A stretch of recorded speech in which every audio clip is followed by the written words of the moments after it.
नमस्कार, स्वागत है आप सभी का हमारे YouTube channel Vicky study IQ में। कल 202 प्रश्न हो चुके थे भारतीय इतिहास का, और ये जैसा कि आप जानते हैं जो का एक ज़बरदस्त सीरीज चल रहा है और ये भारतीय इतिहास का अंतिम वीडियो है। मैराथन क्लास आप देख रहे हैं, तो वीडियो को शुरू करते हैं और वीडियो को अंत तक देखिए अगर इसका लाभ उठाना है तो।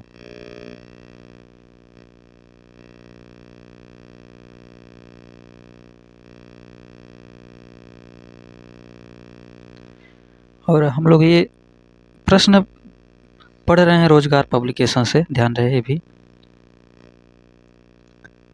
तो पहला क्वेश्चन है, काकोरी कांड की घटना किस वर्ष में हुई थी?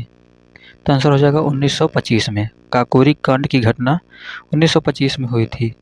अगला प्रश्न है, 1857 का सिपाही विद्रोह किस तिथि को शुरू हुआ था? 1857 का सिपाही विद्रोह किस तिथि को शुरू हुआ था? तो 10 मई को शुरू हुआ था, 10 मई को। अगला प्रश्न है, हुमायूं और शेरशाह सूरी के बीच चौसा का युद्ध किस वर्ष में लड़ा गया था? तो 1539 में लड़ा गया था। हुमायूं और शेरशाह सूरी के बीच चौसा का युद्ध 1539 ईस्वी में लड़ा गया था। अगला प्रश्न है, सिंधु घाटी सभ्यता कितने वर्ष पुरानी है और दक्षिण में गंगा घाटी के निचले क्षेत्रों व उत्तर में मालवा तट तक फैली हुई थी? तो आंसर हो जाएगा 3000 ईसा पूर्व, यानी सिंधु घाटी सभ्यता 3000 ईसा पूर्व वर्ष पुरानी है और दक्षिण में गंगा घाटी के निचले क्षेत्रों व उत्तर में मालवा तक फैली हुई थी। अगला प्रश्न है, सिंधु घाटी सभ्यता की सबसे महत्वपूर्ण विशेषता क्या थी? तो ईंट के बने भवन थे।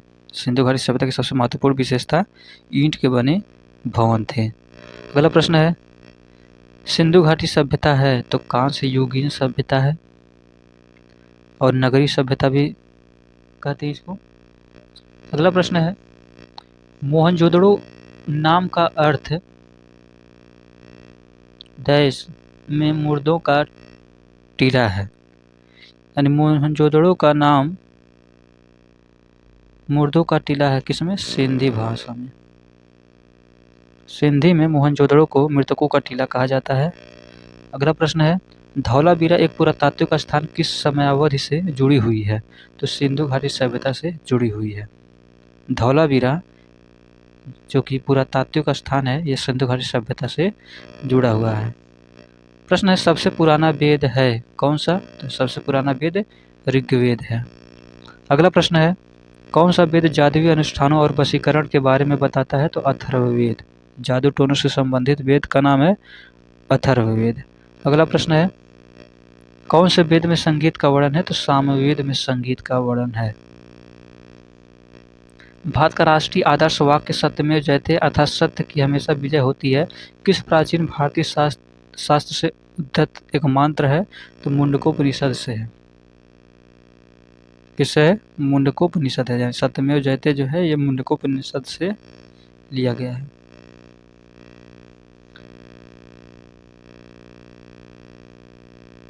अगला प्रश्न है,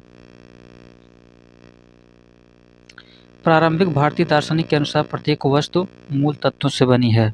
तो 5 मूल तत्वों से बनी है। प्रारंभिक भारतीय दार्शनिक के अनुसार प्रत्येक वस्तु 5 मूल तत्वों से बनी है।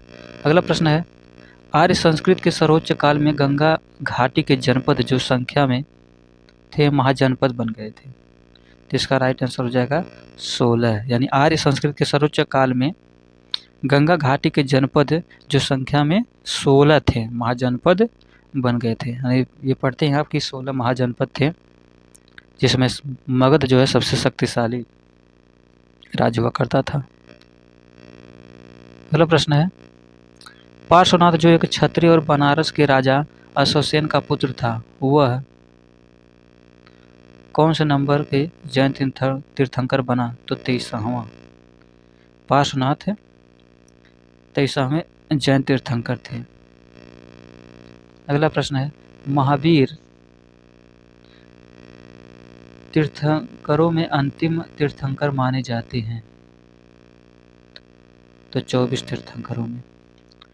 महावीर जो हैं 24 तीर्थंकरों में सबसे अंतिम तीर्थंकर थे और यही 24वें तीर्थंकर थे। अगला प्रश्न है, किस वृक्ष के नीचे रानी माया देवी ने गौतम बुद्ध को जन्म दिया था? तो साल का वृक्ष, यानी साल के वृक्ष के नीचे रानी माया देवी ने गौतम बुद्ध को जन्म दिया था। अगला प्रश्न है, त्रिपिटक पवित्र धर्म ग्रंथ कौन से धर्म से संबंधित है? तो बौद्ध धर्म से संबंधित है। त्रिपिटक जो है ये बौद्ध धर्म से संबंधित ग्रंथ है। नेक्स्ट प्रश्न है, गौतम बुद्ध ने अपना प्रथम प्रवचन कहाँ दिया? तो सारनाथ में दिया प्रथम उपदेश या प्रवचन। गौतम बुद्ध को ज्ञान कहाँ पर प्राप्त हुआ था? तो गौतम बुद्ध को ज्ञान बोधगया में प्राप्त हुआ था। अगला प्रश्न है, बोधगया किस भारतीय राज्य में स्थित है? तो बोधगया बिहार राज्य में स्थित है। अगला प्रश्न है, गौतम बुद्ध ने अपने उपदेशों में जनसाधारण की भाषा का प्रयोग किया, पाली का प्रयोग किया। गौतम बुद्ध ने अपने उपदेशों में जनसाधारण की भाषा पाली का प्रयोग किया था। अगला प्रश्न है, जातक कथाओं में किसके जन्म और उनके पूर्व जीवन का वर्णन मिलता है? तो बुद्ध के। जातक कथाओं में बुद्ध के जन्म और उनके पूर्व जीवन का वर्णन मिलता है। अगला प्रश्न है, वास्तुकला में मुख्य रूप से चैत्य, विहार, स्तूप और स्तंभ होते हैं। तो बौद्ध, यानी बौद्ध वास्तुकला में मुख्य रूप से चैत्य, विहार, स्तूप और स्तंभ होते हैं। अगला प्रश्न है, जैन अवेस्ता धर्म के साथ जुड़ा हुआ है। जैन अवेस्ता किस धर्म के साथ जुड़ा हुआ है? तो पारसी धर्म के साथ जुड़ा हुआ है जैन अवेस्ता।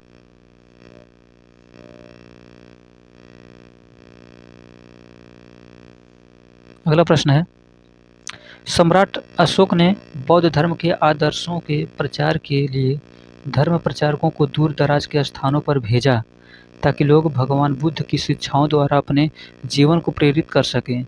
इन धर्म प्रचारकों में उनका पुत्र एवं पुत्री भी शामिल थे। तो उनका नाम क्या था? महेंद्र एवं संघमित्रा।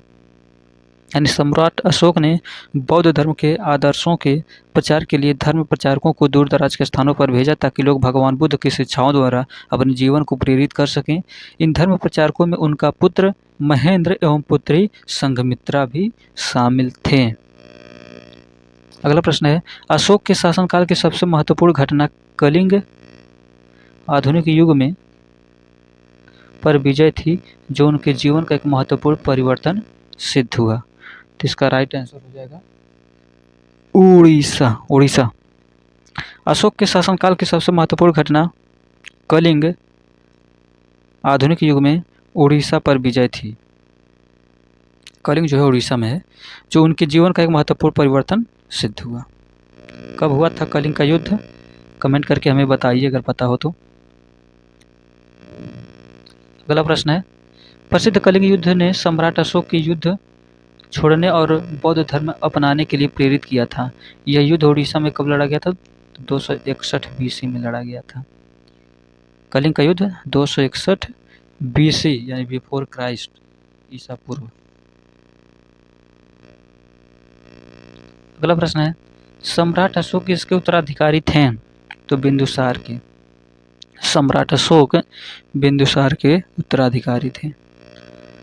अगला प्रश्न है, सम्राट अशोक ने पत्थर के स्तंभों और पत्थर के तख्तों पर अपने आदेश उत्कीर्ण करवाकर अपने राज्य के प्रमुख स्थानों पर स्थापित किए ताकि लोग तदनुसार आचरण कर सकें।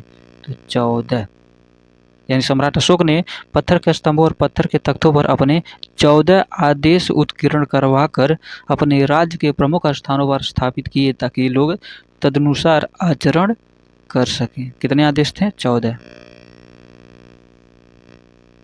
कौटिल्य का अर्थशास्त्र हमें प्रशासन के बारे में जानकारी देता है। तो मौर्य के। कौटिल्य का अर्थशास्त्र हमें मौर्य प्रशासन के बारे में जानकारी देता है। अगला प्रश्न है, चाणक्य का एक अन्य नाम क्या था? तो चाणक्य का एक अन्य नाम विष्णुगुप्त था। अगला प्रश्न है, किस राजा की कहानी मुद्रा राक्षस नाटक का विषय है? तो चंद्रगुप्त मौर्य की। यानी चंद्रगुप्त मौर्य की कहानी मुद्रा राक्षस नाटक का विषय है। अगला प्रश्न है, मौर्य वंश का अंतिम सम्राट कौन था? तो बृहद्रथ। मौर्य वंश का अंतिम सम्राट बृहद्रथ था। अगला प्रश्न है, कनिष्क किस वंश का सम्राट था? तो कुषाण वंश का सम्राट था कनिष्क। अगला प्रश्न है, उड़ीसा के उदयगिरी से हाथी गुम्फा शिलालेख कलिंग के राजा ने लिखा था, तो उस राजा का नाम क्या था?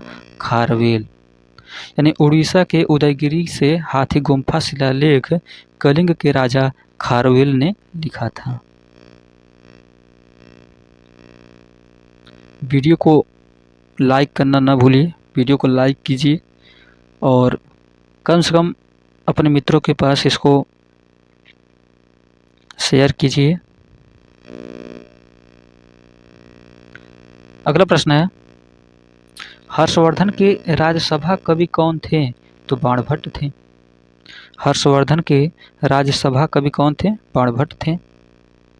अगला प्रश्न है, हर्ष की मृत्यु के बाद 7वीं शताब्दी के आसपास प्रभुत्व में आया और उनके काल को भारत के अंधे युग के रूप में माना जाता है, तो वो राजपूत थे। यानी हर्ष की मृत्यु के बाद 7वीं शताब्दी के आसपास राजपूत प्रभुत्व में आए और उनके काल को भारत के अंधे युग के रूप में माना जाता था। अगला प्रश्न है, हर्षवर्धन की मृत्यु के बाद प्रतिहार, पाल एवं राष्ट्रकूट वंश के राजाओं ने कहां पर आधिपत्य प्राप्त करने के लिए एक दूसरे के साथ युद्ध किया? तो कन्नौज में। आंसर हो जाएगा कन्नौज। ये कह रहा है कि हर्षवर्धन की मृत्यु के बाद प्रतिहार, पाल एवं राष्ट्रकूट वंश के राजाओं ने कन्नौज पर आधिपत्य प्राप्त करने के लिए एक दूसरे के साथ युद्ध किया। अगला प्रश्न है, प्रसिद्ध चीनी यात्री ह्वेनसांग किसके शासनकाल में भारत आया था? तो हर्षवर्धन के शासनकाल में भारत आया था। अगला प्रश्न है, कौन सा नगर गुप्त वंश की राजधानी थी? तो पाटलिपुत्र जो है ये गुप्त वंश की राजधानी थी। गुप्त साम्राज्य के वास्तविक संस्थापक कौन थे? गुप्त साम्राज्य के वास्तविक संस्थापक कौन थे? तो श्रीगुप्त थे। गुप्त साम्राज्य की स्थापना श्रीगुप्त ने किया था। नेक्स्ट क्वेश्चन है, गुप्त काल के दौरान चीन के किस यात्री ने भारत का भ्रमण किया था? तो फाहियान ने। गुप्त काल के दौरान चीन के किस यात्री ने भारत का भ्रमण किया था? तो फाहियान ने किया था। अगला प्रश्न है, 7वीं और 8वीं सदी में बहुत शक्तिशाली हो गए और कांचीपुरम उनकी राजधानी थी। तो पल्लव। पल्लव 7वीं और 8वीं सदी में बहुत शक्तिशाली हो गए थे, जिनकी राजधानी कांचीपुरम में थी। नेक्स्ट प्रश्न है, किसने मदुरै के आसपास के क्षेत्र पर शासन किया और 13वीं शताब्दी में सर्वोच्चता प्राप्त की? तो पांड्य। पांड्य ने मदुरै के आसपास के क्षेत्र पर शासन किया और 13वीं शताब्दी में सर्वोच्चता प्राप्त की। अगला प्रश्न है, पल्लव वंश के कौन से राजा संस्कृत नाटक भी लिखा करते थे? तो महेंद्र वर्मन। पल्लव वंश के कौन से राजा संस्कृत नाटक भी लिखा करते थे? तो महेंद्र वर्मन लिखा करते थे। किस चालुक्य राजा ने कन्नौज के राजा हर्ष को पराजित किया था? तो पुलकेशिन द्वितीय थे। किस चालुक्य राजा ने कन्नौज के राजा हर्ष को पराजित किया था? तो पुलकेशिन द्वितीय ने। अगला प्रश्न है, किस भारतीय राजा ने पूर्वी एशिया के कुछ हिस्सों को जीतने के लिए नौसैनिक शक्ति का इस्तेमाल किया था? तो राजेंद्र चोल। राजेंद्र चोल ने पूर्वी एशिया के कुछ हिस्सों को जीतने के लिए नौसैनिक शक्ति का इस्तेमाल किया था।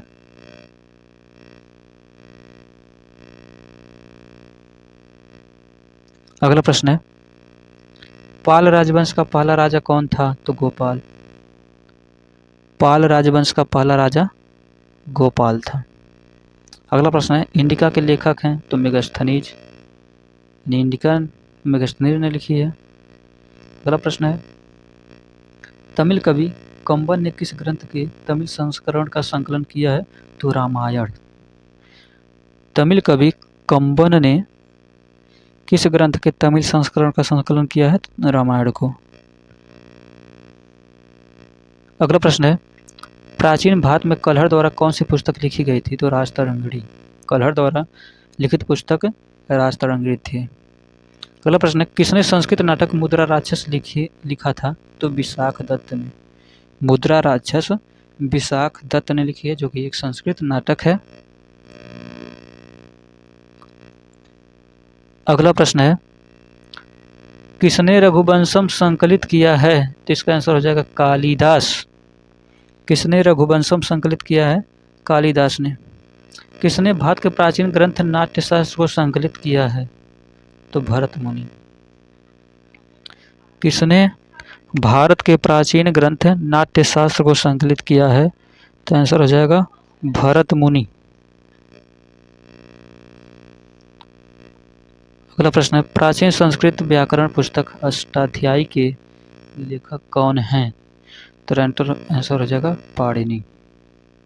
प्राचीन संस्कृत व्याकरण पुस्तक अष्टाध्यायी के लेखक कौन है? तो पाणिनि है।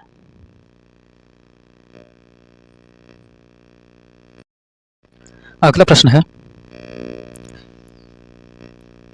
चरक संहिता चिकित्सा की किस शाखा से संबंधित है? तो आयुर्वेद से संबंधित है। चरक संहिता चिकित्सा के आयुर्वेद से संबंधित है। अगला प्रश्न है, सुश्रुत को के रूप में जाना जाता है? तो सुश्रुत को भारतीय शल्य चिकित्सा के जनक के रूप में जाना जाता है। अगला प्रश्न है, ऐहोल शिलालेख किस शासक से जुड़ा हुआ है? तो पुलकेशिन द्वितीय से जुड़ा हुआ है ऐहोल शिलालेख। अगला प्रश्न है, अजंता गुफा की चित्रकला भारत में कौन से धर्म के स्वर्ण युग का प्रमाण है? तो बौद्ध धर्म के। अजंता गुफा की चित्रकला भारत में बौद्ध धर्म के स्वर्ण युग का प्रमाण है। अगला प्रश्न है, अजंता एवं एलोरा की गुफाएं किस राज्य में स्थित है? तो महाराष्ट्र में। अजंता एवं एलोरा की गुफाएं महाराष्ट्र राज्य में स्थित हैं। अगला प्रश्न, किस मंदिर को यूरोपीय नाविकों द्वारा ब्लैक पैगोडा भी कहा जाता था? तो कोणार्क मंदिर, जो कि कहाँ पर है कोणार्क मंदिर? ये पड़ेगा उड़ीसा में।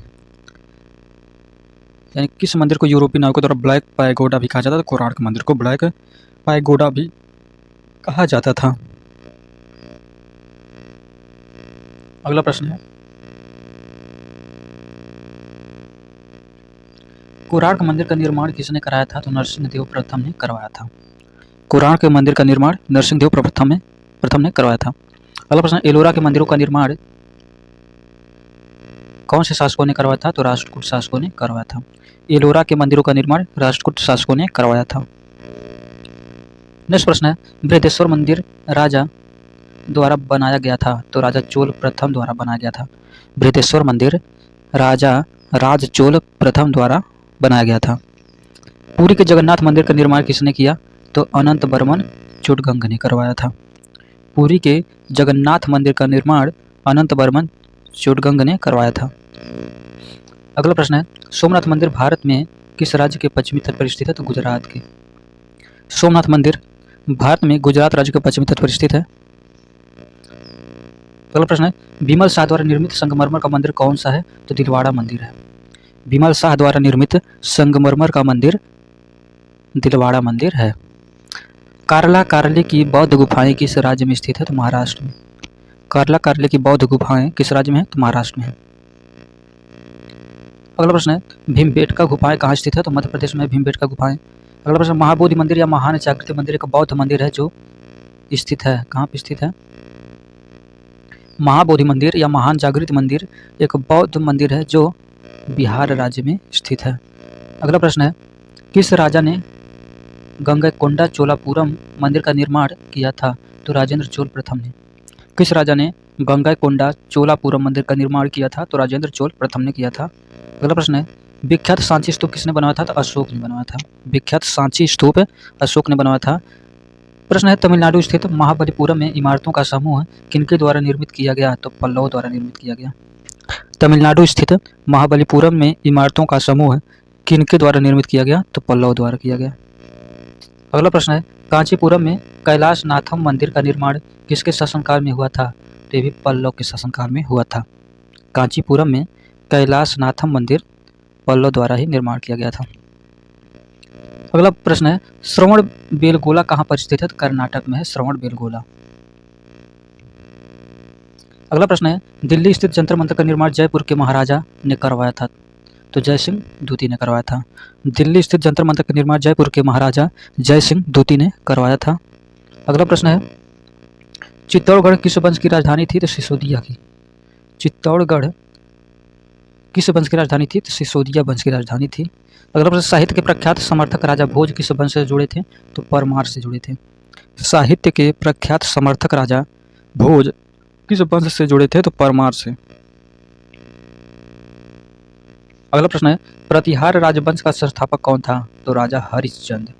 प्रतिहार राजवंश का संस्थापक कौन था? तो राजा हरिश्चंद्र थे।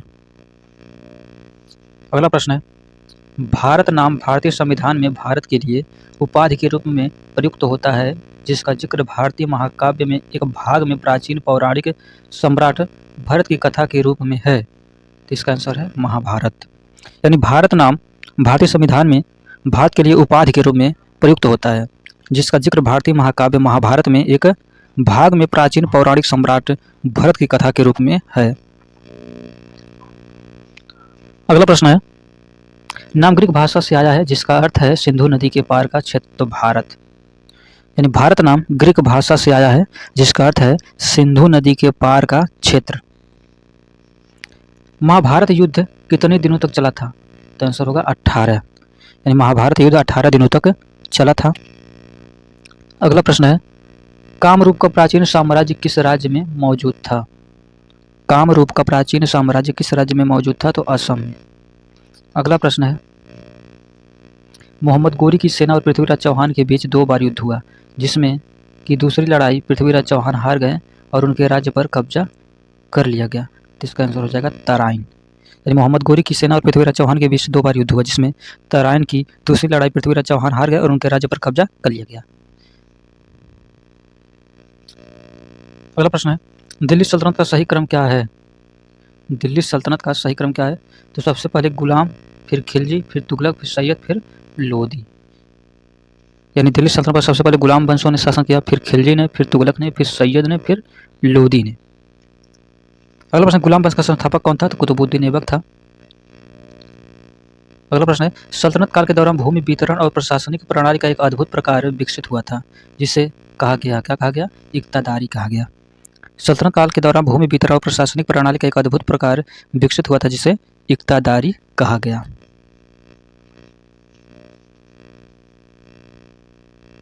अगला प्रश्न है, लगभग 84 वर्ष तक उपमहाद्वीप में शासन करने वाला प्रथम मुस्लिम वंश था गुलाम वंश। लगभग 84 वर्ष तक उपमहाद्वीप में शासन करने वाला प्रथम मुस्लिम वंश था गुलाम वंश।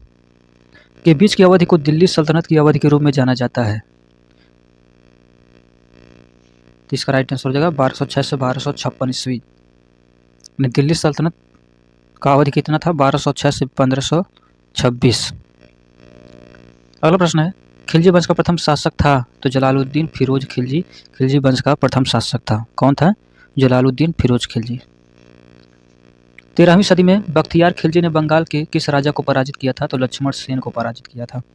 13वीं सदी में बख्तियार खिलजी ने बंगाल के किस राजा को पराजित किया था? तो लक्ष्मण सेन को किया था। अगला प्रश्न है, फुतुहात ए फिरोज शाही में उसकी प्रशासनिक उपलब्धियों का रिकॉर्ड दिया गया था। किसका? फिरोज शाह तुगलक का। यानी फिरोज शाह तुगलक फुतुहात ए फिरोज शाही में उसकी प्रशासनिक उपलब्धियों का रिकॉर्ड दिया गया था। अगला प्रश्न है, दिल्ली के सुल्तान ने अपनी राजधानी दिल्ली से दौलताबाद में स्थानांतरित कर दी थी। कौन? मोहम्मद बिन तुगलक ने। यानी मोहम्मद बिन तुगलक दिल्ली के सुल्तान ने अपनी राजधानी दिल्ली से दौलताबाद में स्थानांतरित कर दी थी। अगला प्रश्न है, इब्राहिम लोदी ने 1526 में पानीपत की पहली लड़ाई में द्वारा मारा गया था। किसके द्वारा? बाबर के द्वारा। यानी जैसा कि आप जानते होंगे कि पानीपत की प्रथम लड़ाई जो थी वह बाबर और इब्राहिम लोदी के बीच में हुई थी, जिसमें बाबर विजयी हुआ था और इसी युद्ध में सबसे पहले तोपखाने का प्रयोग किया था।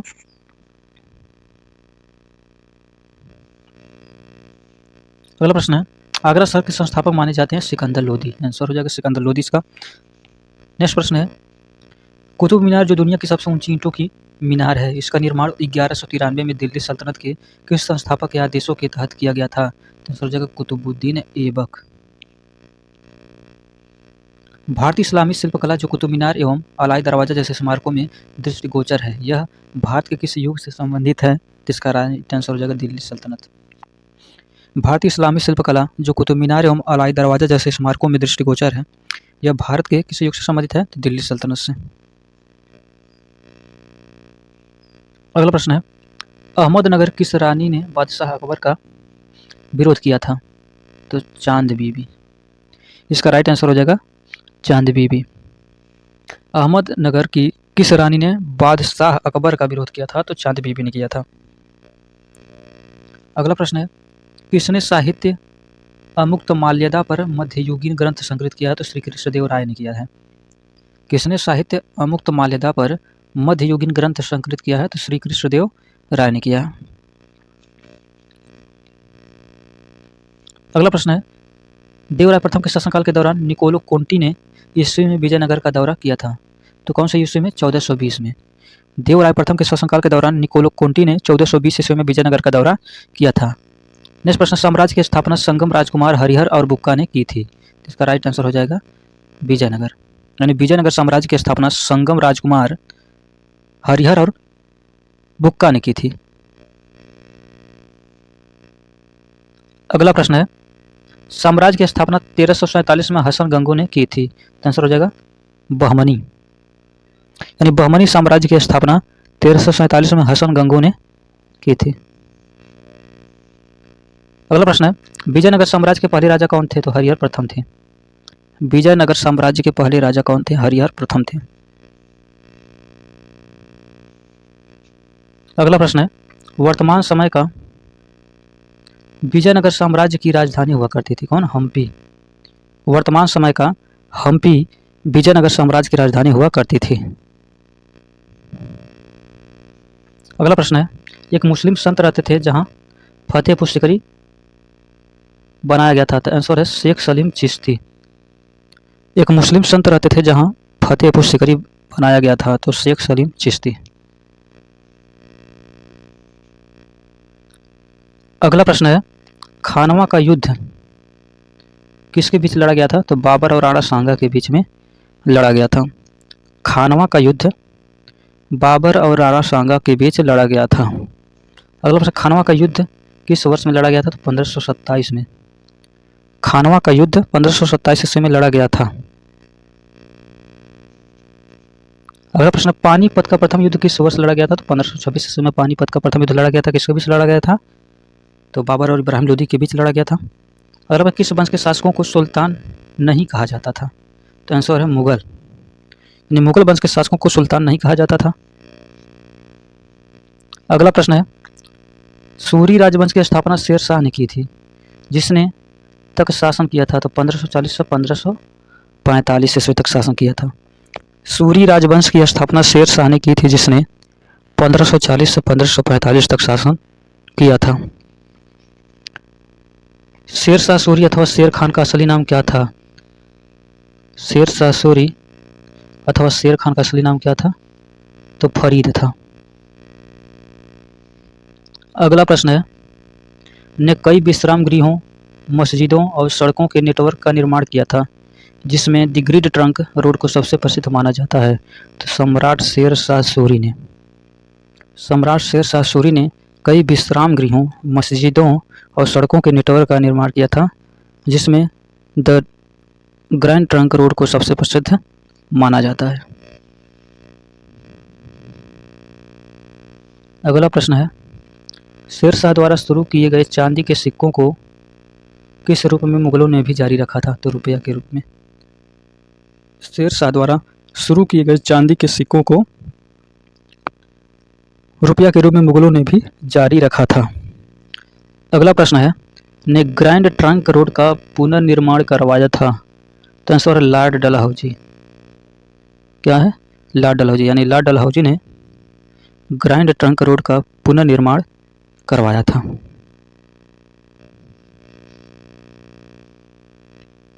दिन ए इलाही किसके द्वारा प्रचारित किया गया था? तो आंसर हो जाएगा अकबर। दिन ए इलाही अकबर के द्वारा प्रचारित किया गया था। किस मुगल सम्राट ने फतेहपुर सीकरी को अपनी राजधानी बनाया? तो अकबर ने फतेहपुर सीकरी को भी अकबर ने अपनी राजधानी बनाया था? अगला प्रश्न है, सेना को मजबूत करने के लिए ने मनसबदारी प्रथा शुरू की थी? कौन? अकबर ने। यानी सेना को मजबूत करने के लिए अकबर ने मनसबदारी प्रथा शुरू की। अगला प्रश्न है, 27 अक्टूबर 1605 को किसकी फतेहपुर सीकरी में मृत्यु हुई थी, जिसे आगरा के सिकंदरा में दफनाया गया था? तो आंसर है सम्राट अकबर। सम्राट अकबर 27 अक्टूबर 1605 को किसकी फतेहपुर सीकरी में मृत्यु हुई थी, जिसे आगरा के सिकंदरा में दफनाया गया था? सम्राट अकबर को। सम्राट अकबर की 27 अक्टूबर 1605 की मृत्यु हो जाती है और इन्हें सिकंदरा में दफनाया गया। अगला प्रश्न है, रानी हमीदा बानो बेगम मुगल सम्राट की पत्नी थी? तो हुमायूं की पत्नी थी। रानी हमीदा बानो बेगम हुमायूं की पत्नी थी। अगला प्रश्न है, हमीदा बानो बेगम की माँ थी? किसकी माँ थी? तो सम्राट अकबर की। हमीदा बानो बेगम सम्राट अकबर की माँ थी। अगला प्रश्न, भारत के तीसरे मुगल सम्राट थे? तो अकबर। भारत के तीसरे मुगल सम्राट थे अकबर। अगला प्रश्न है, किस मुगल शासक ने ताजमहल बनवाया था? तो शाहजहां ने ताजमहल बनवाया था। किस मुगल शासक ने ताजमहल बनाया था? तो शाहजहां ने। अगला प्रश्न, भारतीय इतिहास में किसे आलमगीर के नाम से जाना जाता था? तो औरंगजेब को। भारतीय इतिहास में किसे आलमगीर के नाम से जाना जाता था? तो औरंगजेब को आलमगीर के नाम से जाना जाता था। अगला प्रश्न है, में औरंगजेब की मृत्यु के बाद भारत के विभिन्न हिस्सों में मुगल प्रशासकों के तहत कई क्षेत्रीय साम्राज्य सत्ता में आए? तो आंसर हो जाएगा 1707। यानी 1707 में औरंगजेब की मृत्यु के बाद भारत के विभिन्न हिस्सों में मुगल प्रशासकों के तहत कई क्षेत्रीय साम्राज्य सत्ता में आए। अगला प्रश्न, किस मुगल सम्राट को अंग्रेजों ने रंगून भेज दिया था? तो बहादुर शाह जफर को। किस मुगल सम्राट को अंग्रेजों ने रंगून भेज दिया था? तो बहादुर शाह जफर को। अगला प्रश्न है, बाबर की आत्मकथा बाबरनामा किस भाषा में लिखी गई थी? तो आंसर हो जाएगा तुर्की में। बाबर की आत्मकथा बाबरनामा किस भाषा में लिखी गई थी? तुर्की में लिखी गई थी। अगला प्रश्न है, मध्यकाल में भारत आने वाले यात्रियों ने अपनी जीवन लिखी और दरबारी कवियों ने अपने राजाओं की प्रशंसा के लिए कविताएं लिखी। इन साहित्य स्रोतों को क्या कहा जाता है? तो इतिवृत्त कहा जाता है। मध्यकाल में भारत आने वाले यात्रियों ने अपनी जीवनी लिखी और दरबारी कवियों ने अपने राजाओं की प्रशंसा के लिए कविताएं लिखी। इन साहित्य स्रोतों को इतिवृत्त कहा जाता है। अगला प्रश्न है, फतेहपुर सीकरी या विजय का शहर 12 साल तक की राजधानी थी? किसकी? अकबर की राजधानी थी। फतेहपुर सीकरी या विजय का शहर 12 साल तक अकबर की राजधानी थी। अगला प्रश्न है, मोती मस्जिद या पर्ल मस्जिद किले की सबसे सुंदर संरचना है? तो लाल। यानी मोती मस्जिद या पर्ल मस्जिद लाल किले की सबसे सुंदर संरचना है। अगला प्रश्न है, चार मीनार का निर्माण किस व्यापक रूप से फैली बीमारी के उन्मूलन के लिए किया गया था? तो आंसर हो जाएगा प्लेग। चार मीनार का निर्माण किस व्यापक रूप से फैली बीमारी के उन्मूलन के लिए किया गया था? तो प्लेग के लिए किया गया था। महाराष्ट्र में अवस्थित मुरुद जंजीरा किला चारों ओर किससे घिरा है? तो आंसर हो जाएगा इसका जल। महाराष्ट्र में अवस्थित मुरुद जंजीरा किला चारों ओर से जल से घिरा है। हवा महल का निर्माण किसने किया था? तो महाराजा सवाई प्रताप सिंह। हवा महल का निर्माण महाराजा सवाई प्रताप सिंह ने किया था। अगला प्रश्न है, जयपुर में हवा महल का निर्माण किससे हुआ है? तो लाल और गुलाबी बलुआ पत्थर से। जयपुर में हवा महल का निर्माण किससे हुआ है? तो लाल और गुलाबी बलुआ पत्थर से हुआ है। अगला प्रश्न है, दिल्ली में जामा मस्जिद किस भारतीय बादशाह के शासनकाल में बनवाई गई थी? तो आंसर हो जाएगा शाहजहां। दिल्ली में जामा मस्जिद किस भारतीय बादशाह के शासनकाल में बनवाई गई थी? शाहजहां के। अगला प्रश्न है, स्वर्ण मंदिर जिसे हरमिंदर साहिब या दरबार साहिब भी कहा जाता है में स्थित है? कहाँ स्थित है? अमृतसर में। स्वर्ण मंदिर जिसे हरमिंदर साहिब या दरबार साहिब भी कहा जाता है, ये अमृतसर में स्थित है। चिल्लियां वाला युद्ध कब लड़ा गया था? तो 1849 में। चिल्लियां वाला युद्ध कब लड़ा गया था? तो 1849 में लड़ा गया था। स्वर्ण मंदिर किस झील के किनारे पर स्थित है? तो अमृत सरोवर झील, अमृत सरोवर झील के पास अवस्थित है। स्वर्ण मंदिर किस झील के किनारे पर स्थित है? तो अमृत सरोवर झील के पास अवस्थित है। अगला प्रश्न है, वह कौन है जो 1253 से 1325 ईस्वी तक जीवित थे और जिन्हें पारंपरिक तबला और सितार के आविष्कारक के रूप में जाना जाता था? तो अमीर खुसरो।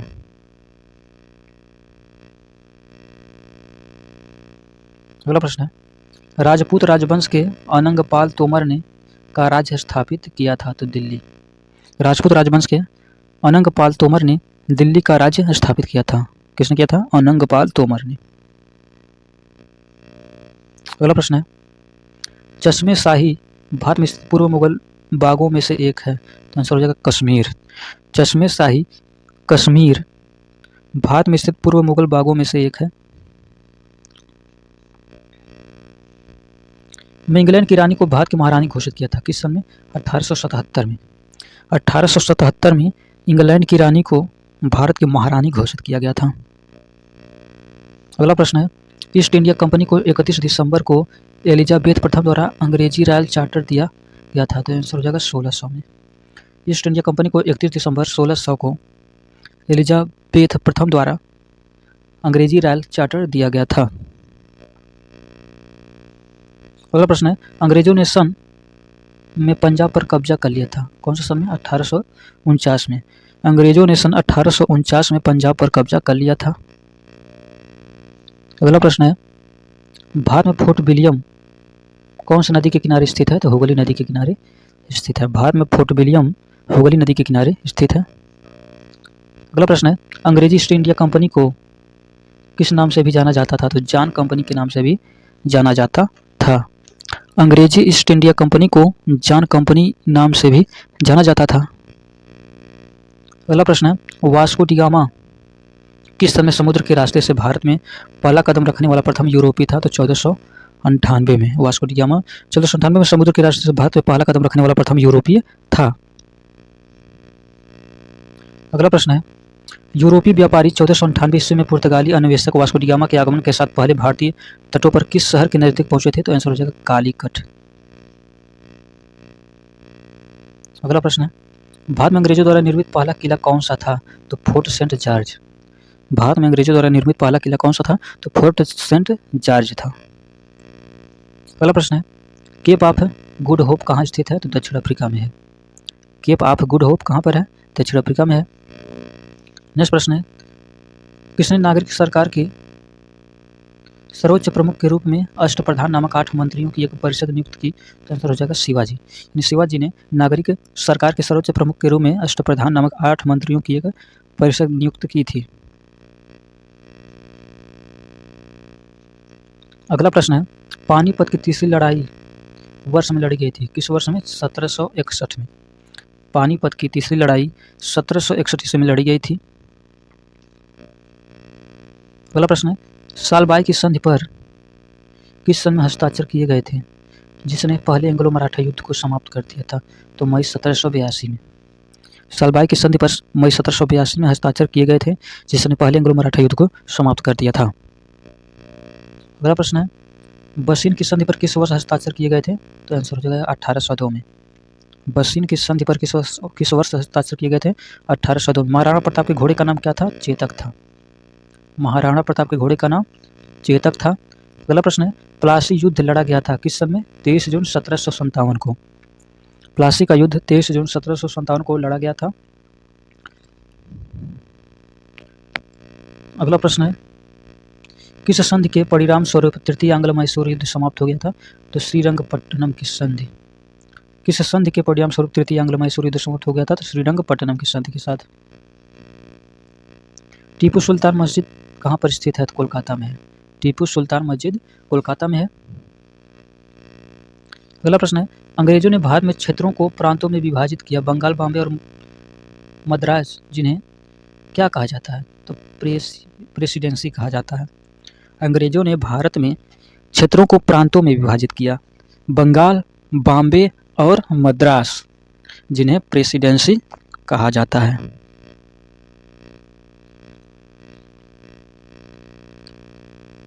अगला प्रश्न है, भारत में पहली यात्री रेलगाड़ी किस राज्य में शुरू की गई थी? तो महाराष्ट्र में। स्वतंत्रता प्राप्ति से पूर्व भारत का सर्वप्रथम जूट मिल कहाँ स्थापित किया गया था? स्वतंत्रता प्राप्ति से पूर्व भारत का सर्वप्रथम जूट मिल कहाँ स्थापित किया गया था? तो बंगाल में किया गया था। अगला प्रश्न, चंपारण सत्याग्रह से पहले चंपारण के किसान पंचकठिया प्रणाली को अपनाते थे, जिसमें 1 बीघा भूमि के 5 कट्ठों में बोया जाता था। क्या बोया जाता था? नील। चंपारण सत्याग्रह से पहले चंपारण के किसान पंचकठिया प्रणाली को अपनाते थे, जिसमें 1 बीघा भूमि के 5 कट्ठों में नील बोया जाता था। अगला प्रश्न है, को बंगाल, बिहार और उड़ीसा में लॉर्ड कॉर्नवालिस द्वारा शुरू किया गया था? क्या? अस्थायी बंदोबस्त। अस्थायी बंदोबस्त को बंगाल, बिहार और उड़ीसा में लॉर्ड कॉर्नवालिस द्वारा शुरू किया गया था। अगला प्रश्न है, वर्तमान के पश्चिम उत्तर प्रदेश, मध्य प्रदेश और पंजाब के कुछ हिस्सों में 1830 में को शुरू किया गया था। क्या? मालवाड़ी व्यवस्था। वर्तमान के पश्चिम उत्तर प्रदेश, मध्य प्रदेश और पंजाब के कुछ हिस्सों में 1830 में मालवाड़ी व्यवस्था को शुरू किया गया था।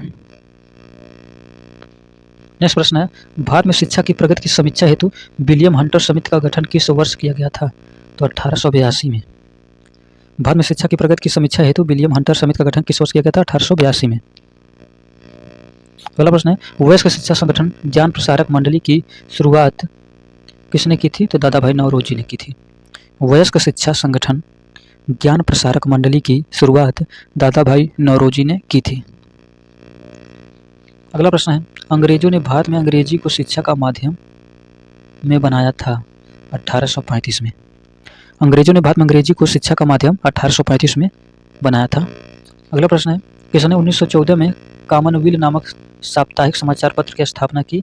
तो एनी बेसेंट। किसने 1914 में कॉमनवेल्थ नामक साप्ताहिक समाचार पत्र की स्थापना की? तो एनी बेसेंट ने की। किस साल में? 1914 में। वर्ष 1778 में अंग्रेजों ने पहली प्रिंटिंग प्रेस की स्थापना की थी। कहाँ पर की थी? कलकत्ता में। वर्ष 1778 में अंग्रेजों ने कलकत्ता में पहली प्रिंटिंग प्रेस की स्थापना की थी। अगला प्रश्न है, भारतीय राष्ट्रीय आंदोलन के दौरान लोकमान्य तिलक द्वारा कौन सा समाचार पत्र निकाला गया था? तो आंसर हो जाएगा केसरी। भारतीय राष्ट्रीय आंदोलन के दौरान लोकमान्य तिलक द्वारा कौन सा समाचार पत्र निकाला गया था? तो केसरी निकाला गया था। अगला प्रश्न है, पहला हिंदी अखबार 30 मई 1826 को शुरू किया गया था।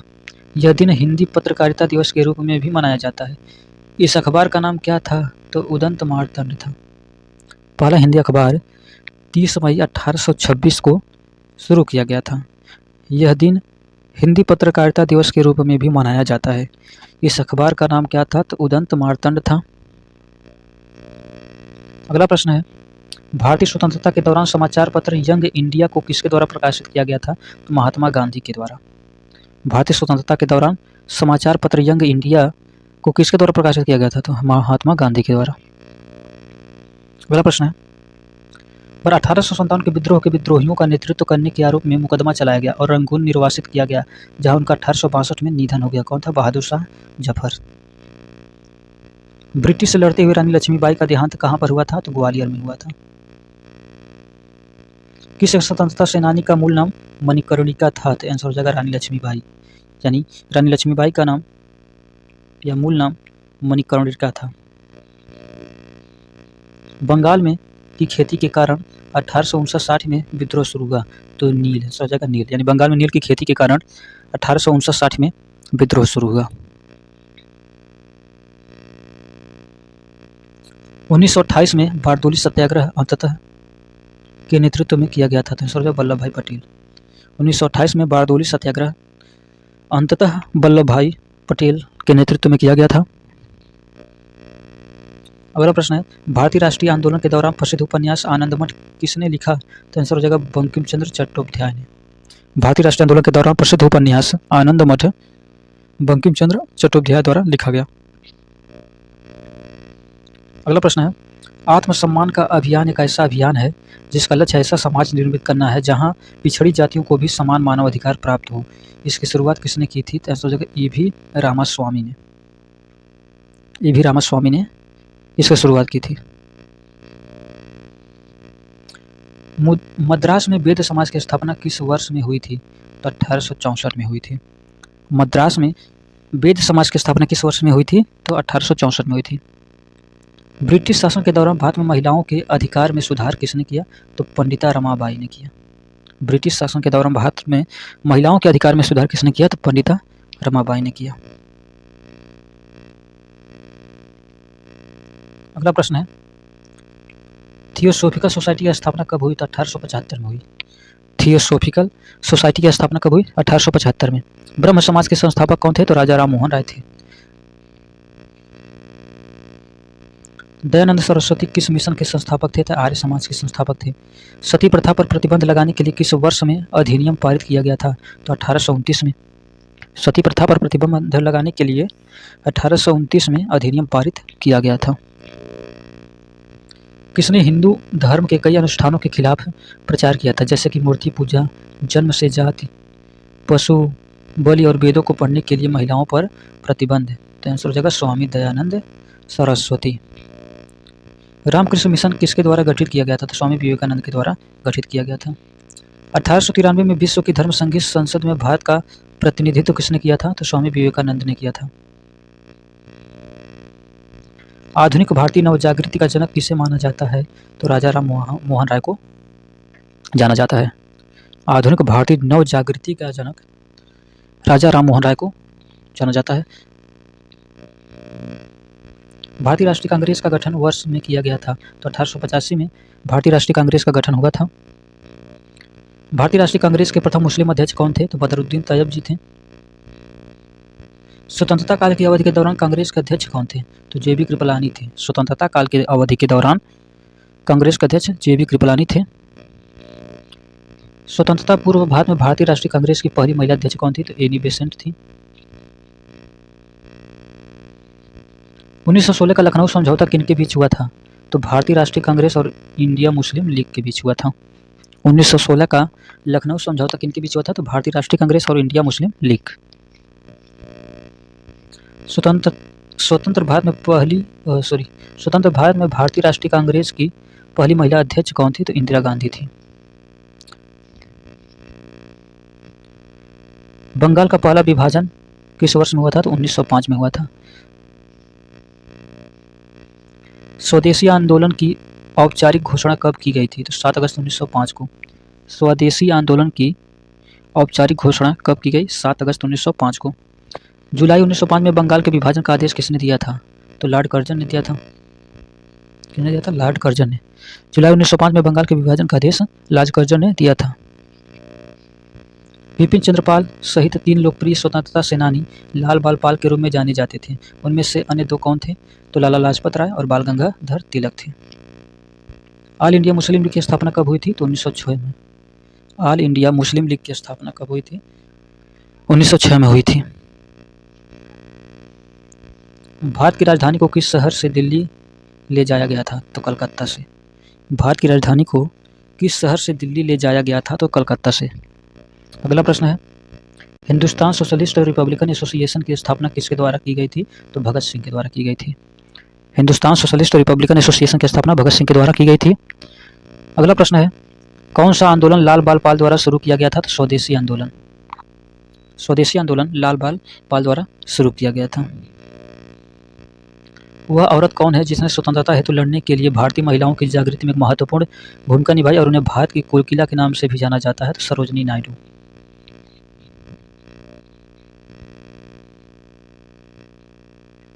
कौन से स्वतंत्रता सेनानी ने जेल की दीवारों पर महाकाव्य कमला लिखा था? तो वीडी सावरकर ने। कौन से स्वतंत्रता सेनानी ने जेल की दीवारों पर महाकाव्य कमला लिखा था? तो वीडी सावरकर। भगत सिंह, राजगुरु तथा सुखदेव को किसकी हत्या के आरोप में फांसी की सजा दी गई? तो जेपी सैंडर्स। भगत सिंह, राजगुरु तथा सुखदेव को किसकी हत्या के आरोप में फांसी की सजा दी गई? तो जेपी सैंडर्स की। अगला प्रश्न है, किस क्रांतिकारी ने खुद से मौत को गले लगाया था? तो चंद्रशेखर आजाद ने। किस भारतीय स्वतंत्रता सेनानी ने 1907 में जर्मनी के स्टुटगार्ट में सप्तऋषि नामक झंडा लहराया था? तो आंसर हो जाएगा मैडम कामा। अगला प्रश्न है, किस त्यौहार के दिन जलियांवाला बाग हत्याकांड हुआ था? तो बैसाखी के त्यौहार के दिन। अगला प्रश्न है, चौरी चौरा घटना के कारण किस आंदोलन को अचानक रोकना पड़ा? तो असहयोग आंदोलन को रोकना पड़ा। किस आंदोलन में गांधी जी ने पहली बार भूख हड़ताल को शस्त्र की तरह प्रयोग किया? तो अहमदाबाद हड़ताल। भारत में महात्मा गांधी का पहला सफल सत्याग्रह था? तो चंपारण इसका राइट आंसर हो जाएगा। किस वर्ष दक्षिण अफ्रीका में महात्मा गांधी भारत वापस आए थे? तो 1915 में। महात्मा गांधी के नेतृत्व में कांग्रेस ने नागरिक अवज्ञा आंदोलन शुरू किया, जो के साथ प्रारंभ हुआ था? तो आंसर हो जाएगा दांडी मार्च। महात्मा गांधी के नेतृत्व में कांग्रेस ने नागरिक अवज्ञा आंदोलन शुरू किया, जो दांडी मार्च के साथ प्रारंभ हुआ। 1930 में सविनय अवज्ञा आंदोलन के प्रथम चरण के तहत नमक सत्याग्रह की महात्मा गांधी के नेतृत्व में मैराथन मार्च किस स्थान से शुरू हुआ था? तो साबरमती से शुरू हुआ था। साइमन आयोग का 1927 में बहिष्कार क्यों किया गया? इसका राइट आंसर है क्योंकि आयोग में कोई भारतीय मूल का सदस्य नहीं था। सन में सुभाष चंद्र बोस ने आज़ाद हिंद फौज की स्थापना की थी? तो 1943 में। 1943 में सुभाष चंद्र बोस ने आज़ाद हिंद फौज की स्थापना की थी। अगला प्रश्न है, इंडियन नेशनल आर्मी ने ब्रिटिश शासन से अंडमान और निकोबार द्वीप को वापस लिया और उन्हें क्या नाम दिया था? तो शहीद और स्वराज द्वीप। इंडियन नेशनल आर्मी ने ब्रिटिश शासन से अंडमान और निकोबार द्वीप वापस लिया और उन्हें शहीद और स्वराज द्वीप नाम दिया गया था। अगला प्रश्न है, सुभाष चंद्र बोस के पिता कौन थे? तो जानकी नाथ बोस थे। सुभाष चंद्र बोस के पिता का नाम जानकी नाथ बोस था। अगला प्रश्न है, भारत छोड़ो आंदोलन 1942 में महात्मा गांधी द्वारा दिए गए नारे के साथ शुरू हुआ? तो करो या मरो। भारत छोड़ो आंदोलन 1942 में महात्मा गांधी द्वारा दिए गए नारे करो या मरो के साथ शुरू हुआ। अगला प्रश्न है, महात्मा गांधी द्वारा भारत छोड़ो आंदोलन किस वर्ष में शुरू किया गया था? तो 1942 में। प्रांतीय चुनाव साल में ब्रिटिश भारत में आयोजित किए गए थे? तो 1936-37 में। प्रांतीय चुनाव 1936-37 साल में ब्रिटिश भारत में आयोजित किए गए थे। भारत के बंटवारे की घोषणा किस तारीख को की गई थी? तो 3 जून 1947 को। भारत के बंटवारे की घोषणा 3 जून 1947 को की गई थी। 15 अगस्त 1947 में भारत को मिली आज़ादी के वक्त समय क्या था? तो आधी रात का समय था। 15 अगस्त 1947 में भारत को मिली आज़ादी के वक्त समय क्या था? तो आधी रात का समय था। भारत कब एक संप्रभु गणराज्य बना था? तो 26 जनवरी 1950 को। 1781 में भारत के पहले गवर्नर जनरल वारेन हेस्टिंग ने मुस्लिम कानून के अध्ययन और शिक्षण के लिए में मदरसा की स्थापना की? कहाँ? कलकत्ता में। 1781 में भारत के पहले गवर्नर जनरल वारेन हेस्टिंग ने मुस्लिम कानून के अध्ययन और शिक्षण के लिए कलकत्ता में मदरसा की स्थापना की।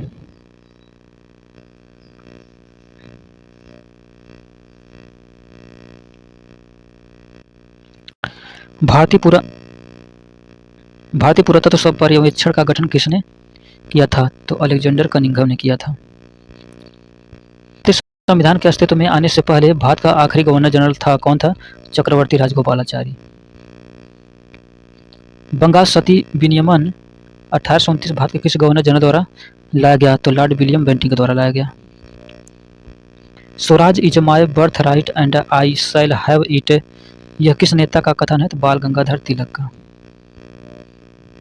कौन से भारतीय नेता को लोकप्रिय रूप से पंजाब केसरी के रूप में जाना जाता था? तो लाला लाजपत राय को। वह व्यक्ति जिसे गुरुदेव के नाम से जाना जाता है? रविंद्रनाथ टैगोर। महात्मा गांधी को दक्षिण अफ्रीका में एम्बुलेंस सेवाओं में उनके योगदान के लिए अंग्रेजों के केसर-ए-हिंद पदक से किसने सम्मानित किया था? तो लॉर्ड हार्डिंग ने। महात्मा गांधी को दक्षिण अफ्रीका में एम्बुलेंस सेवाओं में उनके योगदान के लिए अंग्रेजों के केसर-ए-हिंद पदक से किसने सम्मानित किया था? तो लॉर्ड हार्डिंग ने किया था।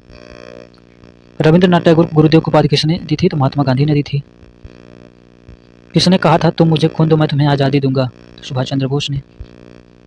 बिस्मार्क ऑफ इंडिया किसे कहा जाता है? तो वल्लभ भाई पटेल को बिस्मार्क ऑफ इंडिया कहा जाता है। प्रसिद्ध पर्यटक आकर्षण स्थल विक्टोरिया मेमोरियल किस राज्य में है? तो पश्चिम बंगाल में है। प्रसिद्ध पर्यटक आकर्षण स्थल विक्टोरिया मेमोरियल पश्चिम बंगाल राज्य में स्थित है।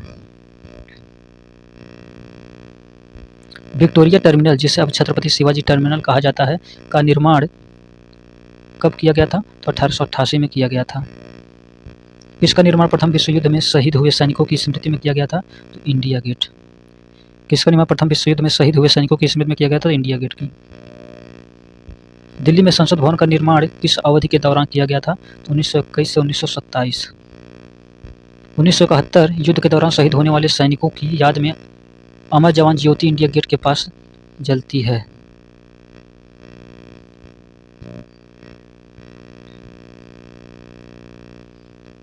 तो आंसर हो जाएगा भारत पाक। किस भारत पाक युद्ध के बाद ताशकंद घोषणा हुई थी? तो 1965। पहला एंग्लो बर्मा युद्ध कब हुआ था? तो 1824 से 1826 में। पहला एंग्लो बर्मा युद्ध 1824 से 26 में हुआ था। भारत पाकिस्तान कारगिल युद्ध का कोड नाम क्या था? तो ऑपरेशन विजय था।